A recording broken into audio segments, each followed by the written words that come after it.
भरत पट्टनायक कांग्रेस प्रार्थी हिसाब से जो भोट पाई ये दुटा जो मिसई दौर मुझे दृष्टि कहली गणितटा पूरापूरी भाव गणित कांग्रेस सपक्ष अच्छे कहली ओके मत जदि गोटे प्रश्न राजाराम को कहुए नुआपड़ा कथा छाड़ू जदि ओडिशा रे आज दिन में फिल्म थे भोट हुए 1.5 वर्ष पर कौ दल सपक्ष जनमत अच्छी भावुं आपण जो शब्द कहतु पचे बाय डिफॉल्ट भी आपण कहि परन हां आज के दिन जदि पुणी निर्वाचन एकना हबो ओडिसा रे हां बीजेपी पाइबो कहीं ना बीजेडी अवस्था आप देखुना बीजेडी नेता जी चली पार ना जड़े न धरले से चली पार ना सी कथा कही पारना एमती तो किसी कहते केवे भी जहाँ भी बर्तमान से देह एत असुस्थ जे सी गोटे दलर नेतृत्व लोकंर आशा भरसा कई करें आज यदि साधारण निर्वाचन ओडिशा रे हुए जे नवीन पट्टनायक पुणी मुख्यमंत्री से बसी किसी करेंगे सी तो किसी करुनथिले तापर भी आउ ताको अवस्था एते खराब जे से आउ किछि कर परला वाला अवस्था ना एक दुई रे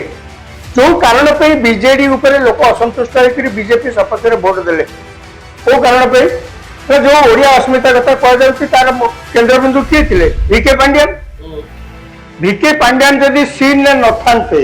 2024 निर्वाचन रे मु दृढ़ भाव में कही पारुनी बीजेडी जीति था परिस्थिति हुए तो अलग किसी हो पारता किंतु यह सत्य वर्तमान राजनैतिक स्थिति राजनैतिक पाणीपाग राजनैतिक चित्रपट ओडिशा रे जहाँ अच्छी जदि आम साधारण लोक हिसाब से आखि पकई आणबू एक निश्चित आमको लगे बीजेडी निश्चित भाव में निर्वाचन में गोटा कड़ा टक्कर दब कड़ा टक्कर किंतु जितब बोलिक आम जहाँ यही सब कथा को देखिक कहूँ कहीं वर्तमान जो सरकार आसी गोटे गणतांत्रिक सरकार गोटे लोक कथा शुणुची गोटे विधानसभा सब लोक सबुठे होउची केवल भुवनेश्वर ने अन्य जगह होउची लोक मैंने सरकार को समालोचना करि सरकार मध्य जहाँ कहते से दल मध्य जहाँ निर्वाचन पूर्व कहते आम सरकार पैसे करूँ न कि आजिका दिन से ओडिशार महिला मानक सशक्त कर वर्ष को 10,000 टका लेखा देकर चाषी मानक जहाँ कहते देवाई माने आप भावुं 1.5 वर्ष भितर ओडिशा रे सोना फली था तो संभव नुहे ना नुआपड़ार विधायक राजेंद्र ढोलकियांकर मृत्यु पर एक बड़ प्रश्न एवं सामना को आसी जे आगामी दिन में हुए तो 2 ରୁ 3 मास भितर एठी उपनिर्वाचन हो पारे मुख्यमंत्री मोहन चरण माझी ओडिशार भारतीय जनता पार्टी सभापति मनमोहन सामल को पाई गोटे बड़ चैलेंज आगु को आसुची चैलेंज होउची जे उपनिर्वाचन रे भारतीय जनता पार्टी प्रमाणित करी देखई दब कि जे सरकार प्रति लोकंकर आस्था अतुट रही एक कथा प्रमाण करी बिजु जनता दल देखई दब कि जे सत्तारे क्षमतारे बीजेपी थिले भी बिजु जनता दल प्रति समर्थन एबे भी अब्याहत रही कांग्रेस कहब कि प्रमाण करदब कि जे आम पार्टी आग को जाउछि ए तीनोटी भितरु केउटी सत्य मूड ऑफ द नेशन बा लोकंकर मत क लोक भाबुचंती क एथि नहीं देशव्यापी अनेक समय सर्वे करा जाय था जदि ओडिशार मूड को नहीं किसी सर्वे करा जाए ताले लोकंकर मत कौन कहा सपक्ष रे ओडिशार लोक आज दिन रे अछंती अर्थात आज जदि निर्वाचन हुए लोक कहा को वोट देबे ये होउची द्वितीय प्रश्न श्रीत रविदास एवं श्रीत राजाराम शतपथी मो सहित अछंती रब बाबू जदि ये उपनिर्वाचन टी हुए से उपनिर्वाचन रे किए जितियो बोली आपण भाबुचंती नहीं उपनिर्वाचन अपन जो कहले केवल जंतु मोहन माझी मनमोहन सामंत पे आज जी चैलेंज पूर्ण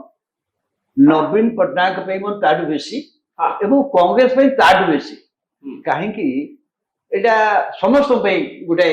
नुआपड़ा मुझे भावी नवीन पट्टनायक बेसी आप देखिए नुआपड़ा जिले में 2टा विधानसभा निर्वाचन मंडली 2टाक बर्तमान बीजेडी हाथ में अच्छी 2टाक निर्वाचन मंडली बर्तमान बीजेडी हाथ में अच्छी राजेंद्र लोक मृत्युवरण कर ଆଉ ଖଡ଼ିଆଳ ମଧ୍ୟ ତାଙ୍କ ହାତରେ ଅଛି। ତ ସେଇ ଦୃଷ୍ଟିରୁ ନୂଆପଡ଼ା ଜିଲ୍ଲାରେ ଯାହାଟା ହବ ଯଦି ପରିବର୍ତ୍ତନ କିଛି ହୁଏ, ଯଦି ଦଳ ନ ଆସିଲା, ଯୋଉ ଆମେ ରାଜ୍ୟରେ ଦେଖୁଛେ ଯେ ବିଜେଡିର ଆଇସ୍ ମେଲ୍ଟ କରୁଛୁ, ବରାବର କହୁଛି ଯେତେ ବଡ଼ ଗ୍ଲାସିୟର ବର୍ତ୍ତମାନ ମେଲ୍ଟ କରୁଛି, ସେ ମେଲ୍ଟଟାର ଗତି କେତେ ବାଟ ହେଲାଣି ବା ମେଲ୍ଟ ରହିଯିବା ପାଇଁ କିଛି ବାଟ ହେଲାଣି କି ନାହିଁ, ଆପଣ ସେଠି ତାଙ୍କ ପାଇଁ ମୁଁ ହଉଛି ସବୁଠୁ ବେଶୀ ଚ୍ୟାଲେଞ୍ଜ। କିନ୍ତୁ ଆଉ ଗୋଟେ ଚ୍ୟାଲେଞ୍ଜ ଆପଣ କଣ ଦେଖୁଛନ୍ତି, ଟ୍ରେଣ୍ଡ କୋଉଠି ଅଛି, ଲୋକ କାହାକୁ ଭୋଟ ଦେବେ ବୋଲି ଭାବୁଛନ୍ତି? ଏକ୍ଜାକ୍ଟଲି ମୁଁ କହୁଛି, ଦେଖନ୍ତୁ କଥା ହଉଛି ସେ ଜାଗାରେ ସେଇଟା ବୋଧେ ବସନ୍ତ ପଣ୍ଡାଙ୍କ ଯେ ରାଜ୍ୟସଭା ତାଙ୍କ ଏରିଆ ସେ ଏରିଆରେ ଭଲ କରିନଥିଲା, ଯଦି କଳାହାଣ୍ଡି ଲୋକସଭା ନିର୍ବାଚନ ମଣ୍ଡଳୀ ବିଜେପି ହାତକୁ ଯାଇଛି। ତେଣୁ ବିଜେପି ଆପଣ କହିଦେଲେ ବିଜେପି କ୍ଷମତା ଥାଇପାରେ, ଏକଥା ସମସ୍ତେ ଆମେ ଜାଣିଛେ। ଗତ ନିର୍ବାଚନରେ ବିଜେପି କ୍ଷମତାକୁ ଆସିଥିଲେ ମଧ୍ୟ ଗୋଟେ ଓଡ଼ିଶାରେ ସ୍ୱାଭାବିକ ଭାବରେ ଲୋକମତ ଯେ ବିଜେପି ସପକ୍ଷରେ ବହୁତ ଚାଲିଗଲା ଆସିଲେ, ସେ ଗୋଟେ ଲୋକମାନେ ଗୋଟେ ସମୟ ଆସିଲା ନିଷ୍ପତ୍ତି କଲେ ଲୋକମାନେ ଯେ ପାଣ୍ଡିଆନଙ୍କ ଯୋଉ ଶାସନ, ନବୀନ ପଟ୍ଟନାୟକଙ୍କୁ ଧରି ଯୋଉ ଶାସନ ଏକଛତ୍ରବାଦୀ ଶାସନ, ଆର ଗୋଟେ ଅବସାନ ହେବା ଦରକାର ବୋଲି ସଚେତନ ଲୋକମାନଙ୍କ ଭିତରେ ମନ ସ୍ଥିର କରିବା ଫଳରେ ଆପଣ ନିର୍ବାଚନ ବର୍ଷେ 1.5 ବର୍ଷ ପରେ ଲୋକ ଉପନିର୍ବାଚନ ହେଲେ କାହାକୁ ଭୋଟ ଦେବେ? ମୋର ସିଧା ପ୍ରଶ୍ନ ଆପଣଙ୍କୁ। ମୋର ବର୍ତ୍ତମାନ ସେଠି ସେଇ ନିର୍ବାଚନ ମଣ୍ଡଳୀ ମୁଁ କହି ଦେଖନ୍ତୁ 3ଟାକ ପାଇଁ ଅଛି, କିନ୍ତୁ ବେଶୀ ନିଶ୍ଚିତ ଭାବରେ ଚ୍ୟାଲେଞ୍ଜ ହଉଛି ବିଜେଡି ପାଇଁ, ଦ୍ୱିତୀୟ ଚ୍ୟାଲେଞ୍ଜ ହଉଛି କଂଗ୍ରେସ ପାଇଁ। ସେଇ କାହାକୁ ଭୋଟ ଦେବେ ଲୋକ, ଲୋକଙ୍କ ମୁଡ କଣ? ମୁଁ ଭାବୁଛି ସେଇ ଯୋଉ ନିର୍ବାଚନ ମଣ୍ଡଳୀ ହବ ଆପଣ ଦେଖିବେ, ଯେହେତୁ ଉପନିର୍ବାଚନ ଏବଂ ଯାହା ଆପଣ କହିଲେ ଗତ ନିର୍ବାଚନ 15 ମାସ ପରେ ପ୍ରଥମ ଗୋଟେ ଶକ୍ତି ପରୀକ୍ଷା ଭଳିଆ ହବ, ମୁଁ ସେ ନିର୍ବାଚନ ଯାହା ସ୍ଥିତି ମୁଁ ଯାହା ଦେଖୁଛି, ମୁଁ ଭାବୁଛି କଂଗ୍ରେସ ଯିଏକି ଘାସିରାମ ମାଝୀ ଯିଏକି ଗଲାଥର ଟିକେଟ ଦେଲେନି, ସେ ସ୍ୱାଧୀନ ପ୍ରାର୍ଥୀରେ ଦ୍ୱିତୀୟ ସ୍ଥାନରେ ଥିଲେ, ଶରଦ ପଟ୍ଟନାୟକ ଛିଡ଼ା ହେଇଥିଲେ କଂଗ୍ରେସ ପ୍ରତି, ଏ ଦୁଇ ଜଣଙ୍କ ଭୋଟ ଯଦି ଆପଣ ମିଶେଇ ଦଉଛନ୍ତି ତାହେଲେ କଂଗ୍ରେସ ସପକ୍ଷରେ ସେ ସ୍ଥାନ ଆସୁଛି ଏବଂ କଂଗ୍ରେସର ବର୍ତ୍ତମାନ ସେ ନେଗେଟିଭ ଯୋଉ ବାତାବରଣ ଥିଲା ସେଟା ନାହିଁ। କଂଗ୍ରେସ ସପକ୍ଷରେ ତାଙ୍କର ଗ୍ରାସ ରୁଟ୍ରେ ସେତିକି କହୁଛନ୍ତି ଗୋଟେ କଂଗ୍ରେସ ସପକ୍ଷରେ ସେଠି ହାୱା ବହିବ, ହାୱା ରହିପାରେ, ଯୋଉ ଆଟମୋସ୍ଫିୟର ଅଛି ସେଥିରେ କଂଗ୍ରେସ ସପକ୍ଷରେ ସେ ଆସନ ଯିବାର ସମ୍ଭାବନା ଅଧିକ ଅଛି। ଆଉ ବିଜେଡି ଯିବା କଥା, କାରଣ 2ଟା ଆସନ ବିଜେଡି ହାତରେ ଥିଲା, ବିଜେଡି ସେଟା ଷ୍ଟ୍ରଙ୍ଗ ହୋଲ୍ଡ, କିନ୍ତୁ ବିଜେଡିର ଯୋଉ ମୁଁ କହିଲି ଗ୍ଲାସିୟର ଯୋଉ ମେଲ୍ଟ କରୁଛି ସେଥିରେ, କିନ୍ତୁ ବିଜେପିକୁ ମୁଁ ବର୍ତ୍ତମାନ ତ ଭାବୁନି ସେ ଆସନ ଯଦି ବିଜେପି ଜିତେ, ଯଦି ପଡୋଶୀ ଛତିଶଗଡ଼ରେ ବିଜେପି ସରକାର ଅଛି, ଏମାନେ ଉଦ୍ୟମ ନିଶ୍ଚୟ କରିବେ, କିନ୍ତୁ ଯଦି ଗ୍ରାଉଣ୍ଡ ସିଚୁଏସନ ସେଠି ଦେଖିବେ, ମୁଁ ଯେତିକି ଭାବୁଛି ସେ ଜାଗାରେ ଗତ ନିର୍ବାଚନରେ ଦେଖନ୍ତୁ ଲୋକସଭା ଚାହୁଁଛନ୍ତି ସେଠି କଂଗ୍ରେସ ସପକ୍ଷରେ ହାୱା ଅଛି, ହାୱା ନାହିଁ, କଂଗ୍ରେସ ସପକ୍ଷରେ ଗଣିତ ତାଙ୍କ ସପକ୍ଷରେ ଅଛି। ଗଣିତ ତାଙ୍କ ରାଜାରାମ ବାବୁ, ହଁ ପୁରୁଣା ଗଣିତ ଦେଖିଲେ ଯାହା ରବାବୁ କହୁଛନ୍ତି ଯେ ବିଜେଡି ସେଠି ଜିତିଥିଲା, ବର୍ତ୍ତମାନ ବିଜେଡିର ଯେ ବିଜେପି ପ୍ରାର୍ଥୀ ଥିଲେ ଢୋଲକିଆ ସେ ମୃତ୍ୟୁବରଣ କରିଛନ୍ତି। ତେଣୁ ବିଜେଡିର ଯୋଉ ଅବସ୍ଥା ସେ ବୋଧେ କଂଗ୍ରେସ ତା ଦେହରେ ମିଶିକିରି ଗଣିତ ତାଙ୍କ ସପକ୍ଷରେ ଅଛି ବୋଲି କହୁଛନ୍ତି। ମୁଁ କିନ୍ତୁ ଭାବୁନି ଆଜି ଯଦି ଉପନିର୍ବାଚନ ସେଥିରେ ହବ, ଉପନିର୍ବାଚନ ତ ହବ ଯେମିତି ହେଲେ 2 ମାସ ପରେ, ସେଠି ଯଦି ନିର୍ବାଚନ ହୁଏ ମୁଁ ଭାବୁଛି ଜନସମର୍ଥନ ବେଶୀ ବିଜେପି ଆଡକୁ ଯିବ, ବିଜେପି ଆଡକୁ ଯିବ। ତାର କାରଣ ହଉଛି ଯୋଉ ସମୟରେ ଢୋଲକିଆ ଜିତିଥିଲେ, ଆପଣ ସେଇ ସମୟର ରାଜନୈତିକ ସ୍ଥିତିକି ଦେଖନ୍ତୁ, ସେଇ ସମୟରେ ନବୀନ ପଟ୍ଟନାୟକ କ୍ଷମତାରେ ଥିଲେ, କେହି ଆଶା କରୁନଥିଲେ ଯେ ଏଥରକ ନବୀନ ପଟ୍ଟନାୟକ ସରକାର ଆଉ ନବୀନ ପଟ୍ଟନାୟକ ହାରିଯିବ ବୋଲିକି। ସେତେବେଳେ ସାରା ଓଡ଼ିଶାରେ କହିବାକୁ ଗଲେ ନବୀନ ପଟ୍ଟନାୟକଙ୍କର ସମର୍ଥନ ଏକ ପ୍ରକାର ଥିଲା, ତେଣୁ ସେଇ ପରିସ୍ଥିତିର ସୁବିଧା ନେଇ ସେଠି ବିଜେଡି ଜିତିଥିଲା। ବର୍ତ୍ତମାନ ଆସନ୍ତୁ ଆଜିର ଦିନରେ ଓଡ଼ିଶାରେ ରାଜନୈତିକ ଚିତ୍ରକୁ ଯଦି ଆପଣ ଅନୁଶୀଳନ କରିବେ, ଯୋଉ ବୃହତ୍ତମ ବିରୋଧୀ ଦଳ ବିଜେଡି ଆର ଲୋକପ୍ରିୟତା ହ୍ରାସ ପାଇଛି ଏବଂ ଦିନକୁ ଦିନ କମି ଯାଉଛି, ବିଜେଡି କମୁଛି। ଆପଣ ସେଟା ଆଖି ଆଗରେ ମଧ୍ୟ ଦେଖିପାରୁଥିବେ, ତାଙ୍କ ଦଳର ଲୋକମାନେ ଯେଭଳି ଭାବରେ ନେତାମାନେ ଯେଭଳି ଭାବରେ ସେ ଦଳ ପ୍ରତି ବିତୃଷ୍ଣା ଭାବ ପବ୍ଲିକଲି ପ୍ରକାଶ କରୁଛନ୍ତି, ତାଙ୍କ ନେତୃତ୍ୱ ପାଇଁ ଯେତେ ପ୍ରକାର କଥା କହୁଛନ୍ତି, ତାଙ୍କ ନେତୃତ୍ୱକୁ ରଖିକିରି ଆଗରେ ଯେତେ ପ୍ରକାର କଥା କହୁଛନ୍ତି, ସେଥିରୁ ସ୍ପଷ୍ଟ ଜଣା ପଡୁଛି, ଜଣେ ନୁହନ୍ତି, ଗଲା କିଛି ଦିନ ଧରି ଆପଣ ଦେଖିଥିବେ ଅନେକ ବିଜେଡି ନେତା ତାଙ୍କ ଦଳର ନେତୃତ୍ୱ ପ୍ରତି ସନ୍ଦେହ ପ୍ରକାଶ କରୁଛନ୍ତି ପବ୍ଲିକଲି। ତେଣୁ ଏମିତିଆ ପରିସ୍ଥିତିରେ ବିଜେଡିର ଆଜିକା ଦିନରେ ଜନସମର୍ଥନ ସେତିକି ନାହିଁ, ବରଂ କମି କମି କମି କମି ଆଉ ଯାଉଛି। କଂଗ୍ରେସର 3 ହଁ କଂଗ୍ରେସ ଆଜିକା ଦିନରେ ଠିକ ଅଛି, ଜଣେ କହିପାରନ୍ତି କଂଗ୍ରେସ ବିରୁଦ୍ଧରେ କିଛି ନାହିଁ। ଆଜ୍ଞା କଂଗ୍ରେସ ତ ବିରୋଧୀ ଦଳ, 3 ନମ୍ବର ଦ୍ୱିତୀୟ ବିରୋଧୀ ଦଳ, ତାଙ୍କ ବିରୋଧରେ କଣ ଥାନ୍ତା? ତାଙ୍କ ବିରୋଧରେ ତ କିଛି ଜନମତ ତାଙ୍କ ସପକ୍ଷରେ ଅଛି। ଜନମତ ତାଙ୍କ ସପକ୍ଷରେ କେମିତି ଆସିବ? ଏକରେ ତାଙ୍କର ତ ନମ୍ବର ନାହିଁ, 2ରେ ଗ୍ରାସରୁଟ ଲେବୁଲରେ ତାଙ୍କର ସଂଗଠନ ଯେତିକି ମଜବୁତ ହବା କଥା ଆଜିକା ଦିନରେ ସେତିକି ତ ସେମାନେ ସେ ପ୍ରକାର ସ୍ଥିତିକି ଆସିନାହାନ୍ତି। ଆପଣ ତାହେଲେ ଗୋଟେ ସେକେଣ୍ଡ ବର୍ତ୍ତମାନ ଆସନ୍ତୁ ବିଜେପି ତାହେଲେ କାହିଁକି ଅଧିକ ଜନସମର୍ଥନ ପାଇବ? ବିଜେପି 1.5 ବର୍ଷ ହେଲାଣି ସରକାରକୁ ଆସିଲାଣି, 1.5 ବର୍ଷ ହେଲାଣି। ଏହି ସମୟ ଭିତରେ ଏଭଳି କୌଣସି କାର୍ଯ୍ୟ ହେଇନାହିଁ ଯାହାକୁ ଆପଣ ଆଧାର କରିକି ଗୋଟେ ବିଜେପି ସରକାର ଉପରେ ଆପଣ କିଛି ଦୋଷାରୋପ କରିପାରିବେ। ଅନେକ କଥା ହେଇପାରେ, ଏଇଟା କଲେନି ସେଇଟା କଲେନି ସେଇଟା କଲେନି, ଏ ତ ଚାଲିବ ସବୁ ସରକାରରେ। କିନ୍ତୁ ଏଭଳି କିଛି ସ୍କାମ, ଏଭଳି କିଛି ବଡ ବଡ ନୀତିଗତ ଭୁଲ ନିଷ୍ପତ୍ତି, ଏଭଳି କିଛି ଘଟଣା ଏମିତି କିଛି ହେଇନି ଯୋଉଥିରେ କି ଗୋଟେ ଜନସମର୍ଥନ ବିଜେପି ଠୁ ଦୂରେଇ ଯିବ। 2ରେ ବିଜେପି ସପକ୍ଷରେ, 2ରେ ବିଜେପି ସରକାରରେ ଅଛି। ସେଇ ଅଞ୍ଚଳରେ ଯେତେବେଳେ ଢୋଲକିଆଙ୍କ ଉପନିର୍ବାଚନ ହବ ସେଇ ନିର୍ବାଚନ ମଣ୍ଡଳୀରେ, ସେଠିକାର ଲୋକମାନେ କଣ ଭାବିବେ? ଆମେ ଯଦି ଗୋଟେ ସରକାରୀ ଦଳର ଜଣେ ପ୍ରାର୍ଥୀଙ୍କୁ ନିର୍ବାଚିତ କରି ପଠଉ, ଆମ ଏରିଆରେ କାମ ହବ, ଆମ ଏରିଆରେ ସୁବିଧା ହବ। ତେଣୁ ଜଣେ ବିରୋଧୀ ଦଳକୁ ପୁଣି ବିଜେଡି କଥା ତ ଦେଖୁଛନ୍ତି, କଂଗ୍ରେସକୁ ଭୋଟ ଦେଇକି ସେ ଲାଭ କଣ ପାଇବେ? ମୁଁ ଏଇ ସବୁ କଥାକୁ ଦେଖିକିରି ଭାବୁଛି ଆଜିକା ଦିନରେ, ଶୁଣନ୍ତୁ ଆଜ୍ଞା ଇଲେକ୍ସନର ଭବିଷ୍ୟତବାଣୀ କେହି କରିପାରିବେନି, ତାପରେ ମଧ୍ୟ ମୁଁ କହୁଛି ଆଜିକା ଦିନରେ ଯଦି ନିର୍ବାଚନ ସେଠି ହବ, ଉପନିର୍ବାଚନ ହବ,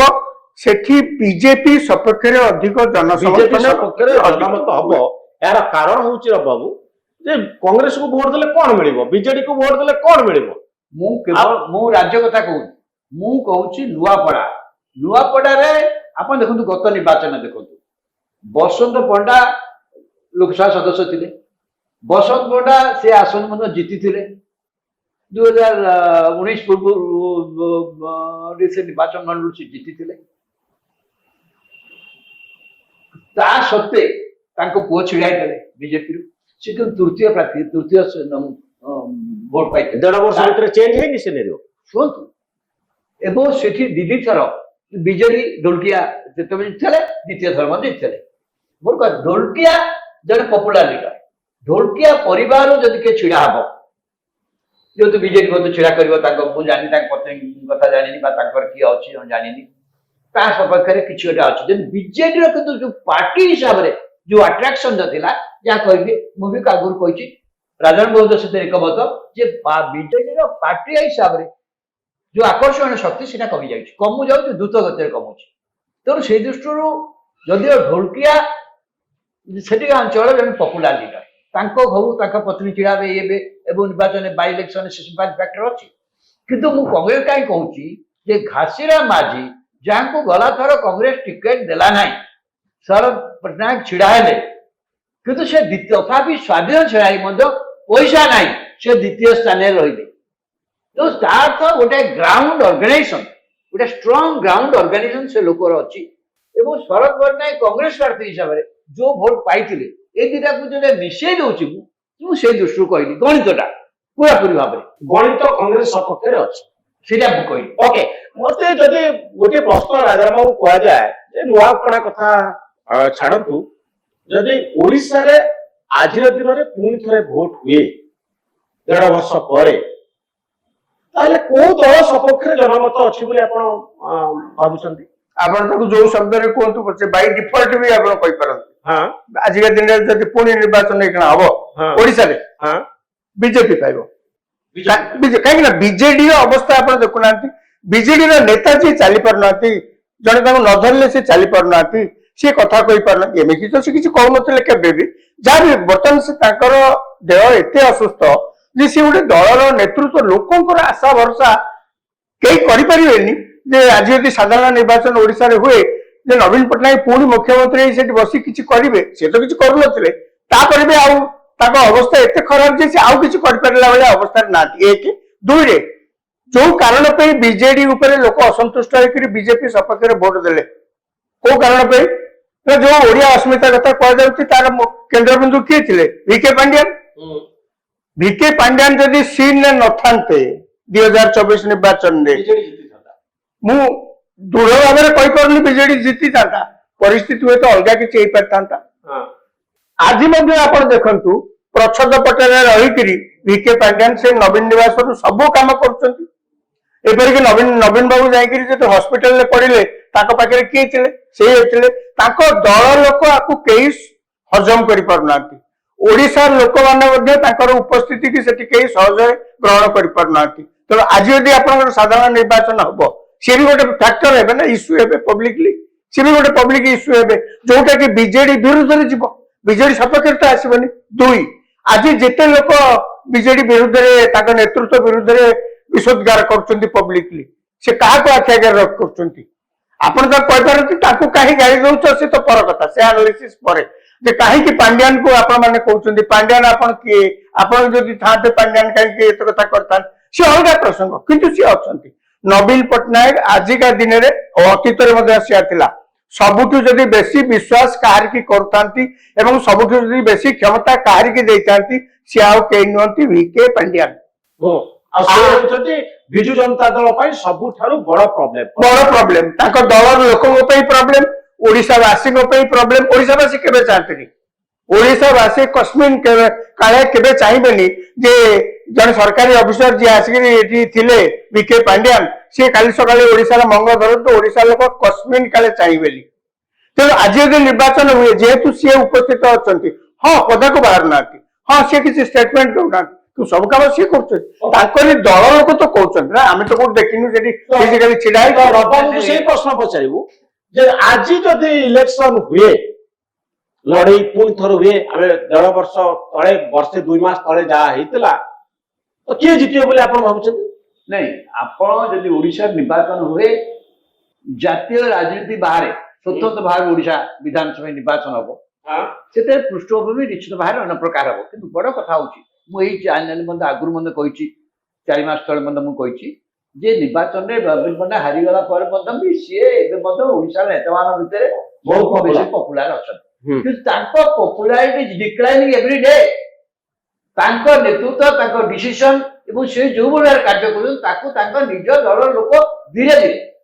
ଧୀରେ କୋଶ୍ଚିନ୍ କରିବା ଆରମ୍ଭ କରିବେ। ଏଇ ଯୋଉ କୋଶ୍ଚିନ୍ ଯୋଉଟା କହୁଛନ୍ତି, ସେ କୋଶ୍ଚିନ୍ଟାର ମାନେ ହଉଛି ଏଇଆ, ଆପଣ ଜଣେ ବହୁତ ଭଲ ଲୋକ, ସେଥିରେ କାହାରି କିଛି କହିବାର ନାହିଁ, କିନ୍ତୁ ଏଇ ଚେୟାରରେ ବସିକି ଓଡିଶା ଶାସନକୁ ଆପଣ ବସେଇବା ପାଇଁ ଯେତେବେଳେ ମତେ ପଚରାଯିବ କାହାକୁ ବସେଇବେ ସେ ଚେୟାରରେ, ମୁଁ 2 ଥର ଭାବିବି ଆପଣଙ୍କ କଥା। କଥାଟା ହଉଛି ସେଇଆ। ଏଇ ଯୋଉ ଜିନିଷଟି ହେଇଛି, ସେଥିରେ ବର୍ତ୍ତମାନ ଯଦି ନବୀନ ପଟ୍ଟନାୟକଙ୍କ ଡିକ୍ଲାଇନ ଯୋଉ ହେଇଛି କମୁଛି, ମୁଁ ଭାବୁଛି ତାକୁ ଅଟକେଇବା ପାଇଁ ଗୋଟାଏ ବଞ୍ଚେଇବା ପାଇଁ ଏଥର ଉପରାଷ୍ଟ୍ରପତି ନିର୍ବାଚନରେ ଭୋଟଦାନ ପ୍ରକ୍ରିୟାରୁ ବିରତ ରହିଲେ, ସେଟା ଖାଲି ବଞ୍ଚେଇବା ପାଇଁ। କିନ୍ତୁ ତଥାପି ମୁଁ କହିଲି ଯୋଉ ମେଲ୍ଟ ହବା ପ୍ରକ୍ରିୟାଟା ଆରମ୍ଭ ହେଇଛି, ଗ୍ଲାସିୟର ମେଲ୍ଟ କରୁଛି,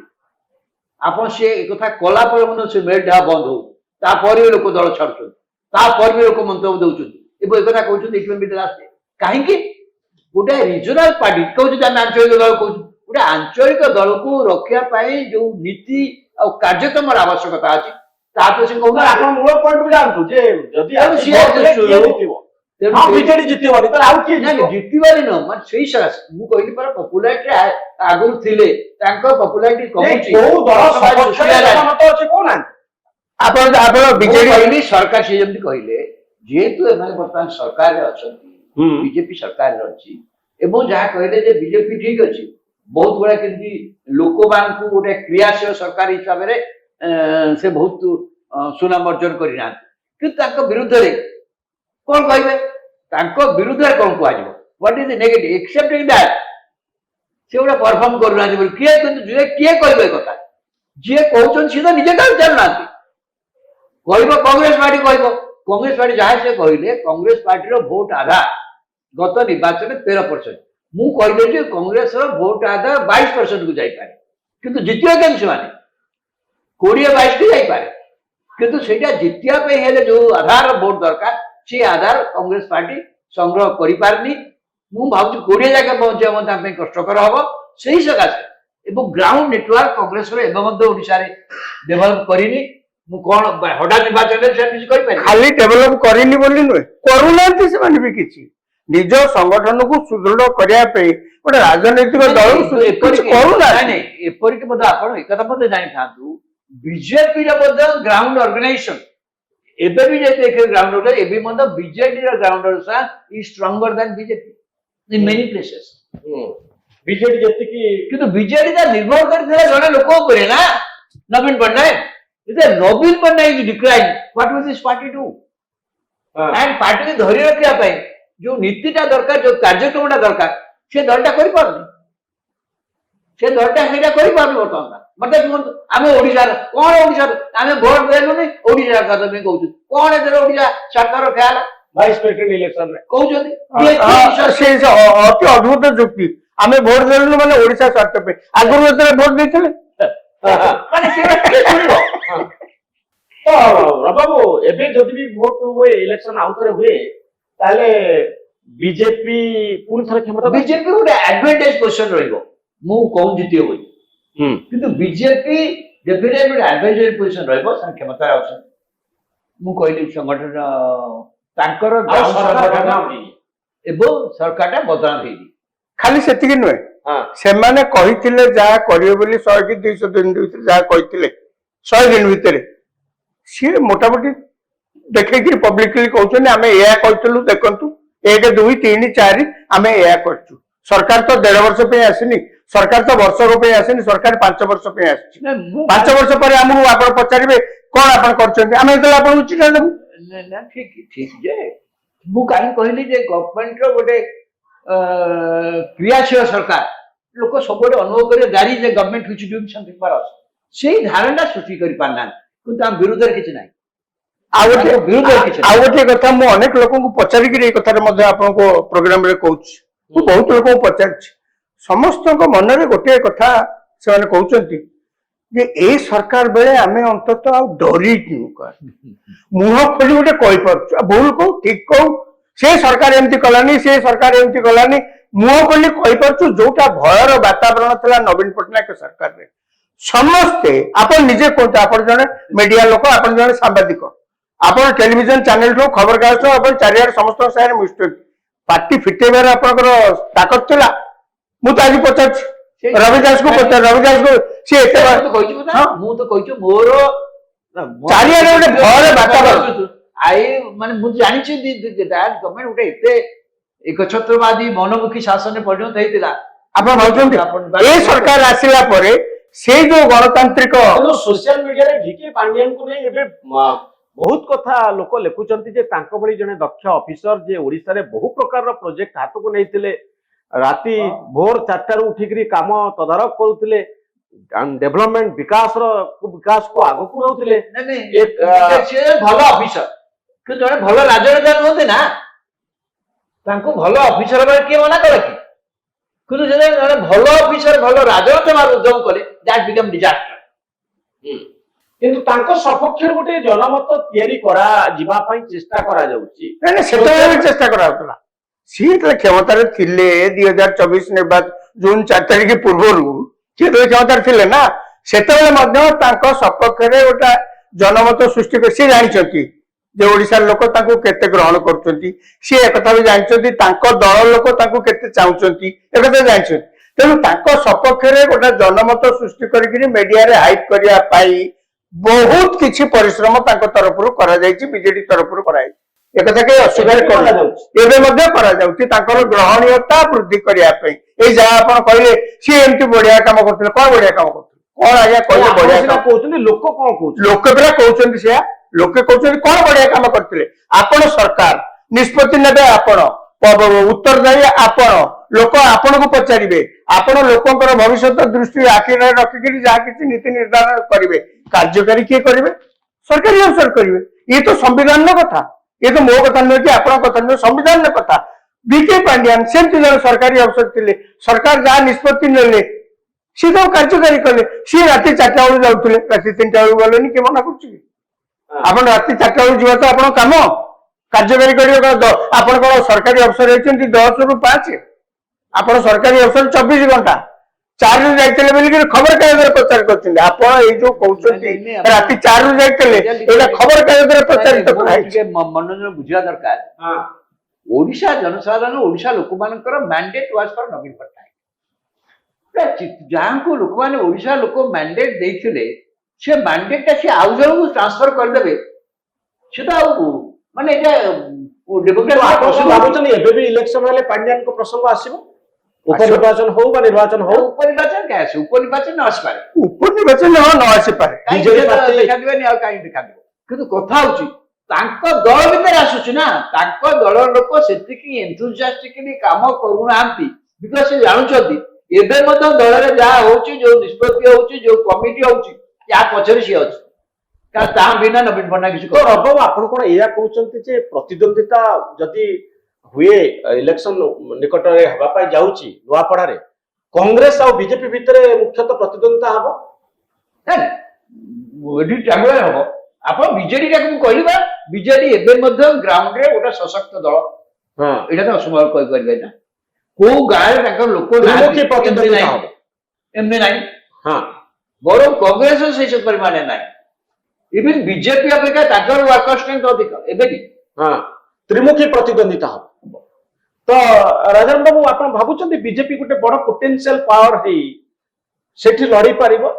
ହଁ ବିଜେପି କ୍ଷମତାରେ ବିଜେଡି କଥା କହୁଛି ନାଇଁ ନାଇଁ ବିଜେଡି ଲଢିବ କାହିଁ ଲଢିବନି ଆମେ କଣ ଆଜିକା ଦିନରେ ବିଜେଡି ବାବଦରେ ଆପଣ ଯେତେ ଯାହା ପଛେ ଆଲୋଚନା କରନ୍ତୁ ଏବଂ ଆଲୋଚନା ସମାଲୋଚନାରେ ପରିଣତ ହଉନା କାହିଁକି एकथा निश्चित बीजेडी लोक चारिआडे ओडिशा रे अछंती एकथा आपण अस्वीकार करପାରିबे नाही इलेक्शन ने से दल एपर्यंत एभली किछि स्थिति के आसीनी जोतरे कि आपण तांकर अस्तित्व को अस्वीकार करिवे तांकर लोकप्रियता कमी जाईछि तांकर लोकप्रियता कमी कमी जाउछि तांकर दल नेता माने फ्रस्ट्रेटेड हेकरी तांकर नेतृत्व प्रति विश्वासघात आस्था हरउछंती ये सब भितर मध्य तांकर किछि किछि लोक चारिआडे अछंती आपको आपण अस्वीकार कर परिबे नै इलेक्शन बेले तांको दल पक्षरु प्रार्थी दिया जिवो तांको समर्थक माने प्रचार करिवे तेणु आपण जे पचारले फलाफल कोन हबो मु सेति पे कहली परिस्थिति की एया आकलन करिगिरी एकथा मध्य मु कैबिनेट आपनको पाखे कहला पूर्व रखिली जे निर्वाचन न फलाफल भविष्यवाणी केही कर परिबेनी मते भी करि आसेनी केबे किंतु या सत्य वर्तमान राजनीतिक स्थिति राजनीतिक पाणीपाग राजनीतिक चित्रपट ओडिशा रे जहा अछि ता ऊपर जदि हमें साधारण लोक हिसाब रे आखि पके आनिबो एकता निश्चित हमको लागिवो जे बीजेडी निश्चित भाव में निर्वाचन में गोटा कड़ा टक्कर दबो कड़ा टक्कर दबो यस भाई किंतु जितिबो बोली कि हमें जहा एई सब कथा को देखि कि कहूछु काहे ना वर्तमान जो सरकार आछि ओडे गणतांत्रिक सरकार कांग्रेस ओडे लोककर कथा सुनुची ओडे ग्रीवांसल सब लोक सबटे होउची केवल भुवनेश्वर ने अन्य जगह होउची लोक माने सरकार को समालोचना करि परछंती सरकार मध्ये जहा कहिथिले से दल मध्ये जहा निर्वाचन पूर्व कहिथिले जे हम सरकार कहले या करिवु करिसंती न करछंती बोली किछ नै आज के दिन से माने ओडिसा रो महिला माने को सशक्त करछंती वर्ष को 10,000 टका लेखा देकरी चासी माने को जहा कहिथिले देवा पई देइछंती माने आपण यदि भाबुथांती 1.5 वर्ष भीतर ओडिसा रे सोना पड़ी थांता एटा तो संभव नै ना एटा तो संभव नै तेणु आपण पूरा ताकू हाँ यही 1.5 वर्ष भीतर केवल से कौन दुर्नीति से सरकार विरुद्ध में एपर्यंत उठिनी खाली से नुहे जो मैंने दुर्नीतिग्रस्त ऑफिसर आप देखुए विजिलेंस डिपार्टमेंट पक्ष कि भाव में तनागना कर 140 प्लट 100-150 प्लट कौन जीवन सारा आज्ञा कमे पारे एत सब कर विजिलेंस डिपार्टमेंट बाहर कर तेणु कहू गले ए सरकार विपक्ष में किसी कहबार ना लोक बरं प्रशंसा कर जहाँ गोटे गणतांत्रिक सरकार आछि मुह खोली आमको गणतांत्रिक व्यवस्था नियरर टू द पीपल सरकार तो से ना आमर गणतांत्रिक देश रे आपण रहिबे लीज आउट शासन आपण चलो भोट आपण को लोक देवे मुख्यमंत्री आपण को दल लोक करेंगे आपण से चेयर रे बस सारा ना दल लोक पचारे ना मंत्री की पचारे ना लोक कथा शुणिले ना कुआडे गले कौन कले ना आपण शासन व्यवस्था जन को टेकीदेले ओहो आपण से धरते केते पॉपुलर केमती रहिले मु आपण को थोड़े आगुर कार्यक्रम रे कहतिली बहुत जिनस टेलीविजन कैमरा आगे कही हुए ना ता माने से पॉपुलर नुहति